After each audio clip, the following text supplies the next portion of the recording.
इस वीडियो को लाइक करें, हमारे चैनल को सब्सक्राइब कर बेल आइकन जरूर प्रेस करें हमारी न्यू वीडियो सबसे पहले देखने के लिए।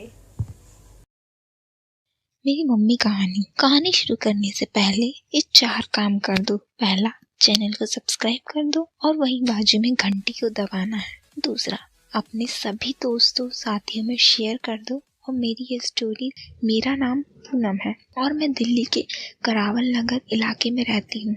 हमारा इलाका थोड़ा पिछड़ा हुआ था, जहाँ लड़कियों की जल्दी शादी हो जाती थी। मुझे वो सब करने में कोई खास रुचि नहीं थी। मेरी शादी गाजियाबाद में एक अच्छे परिवार में हुई। मेरी उम्र तब 18 साल की थी। मेरे पति 3 भाई थे और हम सब एक ही घर में रहते थे। सास तो बहुत पहले खत्म हो चुकी थी और ससुर जी बैंक से रिटायर थे। वे अपना ज्यादातर समय पूजा पाठ में बिताते थे।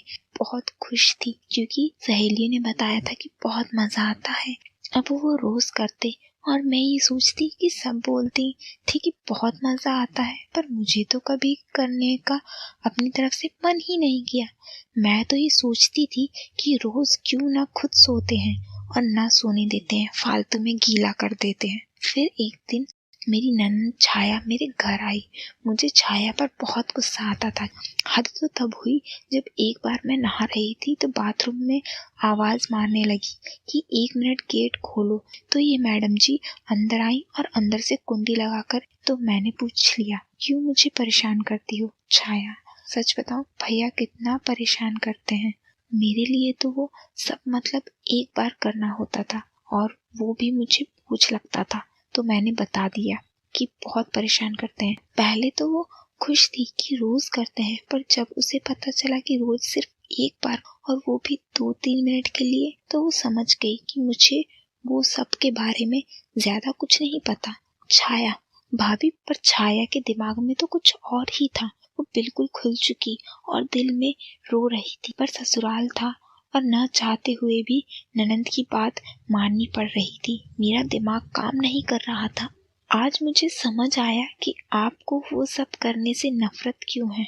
मेरी मासूम भाभी बाहर ही बात करेंगे क्योंकि छोटे भैया को भी काम पर जाना है और हमें बहुत ज्यादा देर हो गई है। छाया ने बात काटते हुए कहा, जो सही भी था। और जैसे ही वह गेट खोला, बड़े भैया मतलब तेरे बड़े चाचा सामने खड़े थे और नहाने का इंतजार कर रहे थे। हम साथ में बाहर निकले थे और क्योंकि मैं उनकी भाभी थी तो उन्होंने मुझे मजाक में टोकते हुए कहा, मैंने भी अकेले नहाने जा रहा हूँ, मेरे साथ भी नहा लो भाभी। मैं शर्म से लाल थी तो कुछ नहीं बोली और चुपचाप पूजा करके रसोई में जाकर खाना बनाने जाने लगी। भाभी, इसका जवाब एक शर्त पर दूंगी। शर्त? कैसी शर्त? आपको बीच वाले भैया के साथ करना होगा। नहीं दीदी, ये पाप है और वो उनके छोटे भाई हैं। आप कैसी बात कर रही हो? भाभी, आपको कुछ नहीं पता। आप अभी तक कुंवारी हो। आपको लगता है कि बड़े भैया रोज करते हैं, पर आपके साथ आज तक नहीं हुआ, इसीलिए मेरा छूना आपको इतना अच्छा लगा।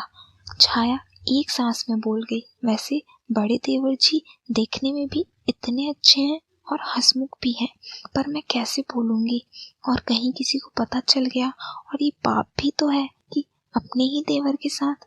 नहीं नहीं दीदी, मुझे नहीं हो पाएगा। देखो भाभी, अगर करना ही है तो सब मैं करवा दूंगी क्योंकि भैया का भी मन है। ये उनके तौलिए में बना हुआ तंबू बता रहा था।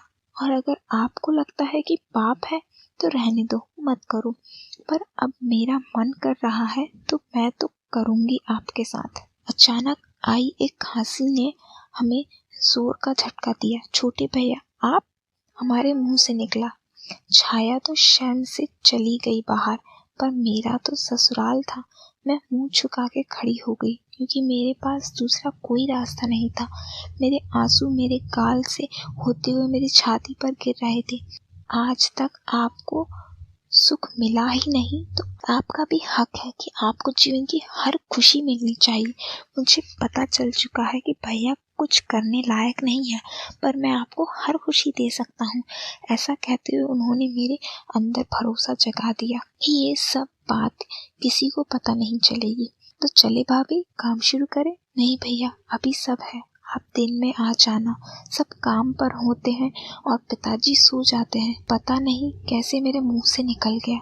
मैं तो मना करना चाहती थी और खुद दिन के लिए बोल दिया। ठीक है भाभी कहकर मेरे खुशी से उछल पड़ी। सब काम पर चले गए थे। दिन में मैं और छाया बात कर रहे थे कि अचानक छोटे भैया आ गए। सच तो यह है कि आज मैं भी देवर जी का इंतजार कर रही थी, क्योंकि मैं जानना चाहती थी कि मतलब क्या होता है, क्योंकि छाया को सब कुछ पता ही था। तो छाया बाहर चली गई और किसी से फोन पर बात करने लगी, मगर मैं खड़ी होने लगी तो उन्होंने मना कर दिया। बोलने लगे, कहीं मत जाओ भाभी, 5 मिनट बाद दोबारा से सब फिर से होगा, कहीं नहीं जा रही। मगर उसी वक्त कुछ ऐसा हुआ, बड़े भैया आप, मेरी आंखें फटी की फटी रह गई जब देखा गेट पर छाया और बड़े भैया खड़े हैं। छाया हमेशा हंसती रहती है पर मुझे फंसा देती है। सॉरी भाभी, आपको इतनी कमाल की है। ये लोग रह नहीं पा रहे थे और दोनों मिलकर आपका नाम लेकर मेरी हालत खराब कर दी थी। इसीलिए मैंने ये सारा प्लान बनाया कि मुझे थोड़ी रहम मिल जाए। हम छोटे से ही ये खेल खेलते हैं और जब बड़े हुए तो आना शुरू हुआ। बड़े भैया को पता चल गया था कि वो नहीं कर पाते, इसलिए उन्होंने खेलना छोड़ दिया। फिर जब आपकी पहली रात थी, दोनों ने एक साथ आपके साथ करवाने का वादा नहीं कर लिया। एक सास छाया इतना बोल दी जो मेरी सोच के भी बाहर था। अगर मैं नहीं मानती कि आप नहीं मानी तो आपको डरा कर मना लेंगे, क्योंकि आप बहुत भोली हो तो आप डर जाओगे। इतने में छोटे भैया चालू हो गए और छाया आ गई। फिर तेरे पैदा होने तक यह सिलसिला रोज का हो गया। अब मुझे भी अच्छा लगने लगा था। फिर तू पैदा हो गया और तेरे दादाजी के खत्म होने से सब अलग अलग रहने लगे। मैं भी सब कुछ भूल कर सिर्फ तुझ में खो गई। कभी साल 2 साल में तेरे चाचा आते हैं, पर अब तो किसी के पास टाइम ही नहीं बचा। और आज जब छाया ने किंग के बारे में बताया तो मन मचल गया। मुझे माफ कर देना बेटा, मैं तुझे बताती भी तो क्या बताती। इस छाया ने ही मुझे पहले ही फंसा दिया था तेरे दोनों चाचा के साथ, और आज मेरे अपने सगे बेटे के साथ। पर छाया नहीं होती तो शायद मैं भी नहीं होता, क्योंकि माँ पिता से खुश थी और उन्हें मिला भी नहीं था और उन्हें ढूंढना भी नहीं था। मुझे जाकर सो गया। थोड़ी देर में माँ भी मेरे पास आ गई और मेरे बराबर आकर लेट गई। मेरी आंखें बंद थी। मैं माँ के सुबकने का एहसास कर सकता था। मैं समझ सकता था कि वो मुझसे आंखें मिलाने से डर रही हैं, और सच्चाई तो ये थी कि मैं भी डर रहा था उनसे आंखें मिलाने से, क्योंकि मैं भी तो कितने से भिड़ चुका हूँ ये माँ जान चुकी थी। इस अधेड़ में हम दोनों सो गए। सुबह आँख खुली तो माँ शादी में जा चुकी थी। 2-3 दिन में हम शादी से वापस घर आ गए। पूरी शादी में माँ और छाया से नजर नहीं मिला पाया था। घर आकर भी घर में कम रुकता था और बाहर निकल जाता था। मैं खुद नहीं चाहता था कि क्या बात मुझे परेशान कर रही है।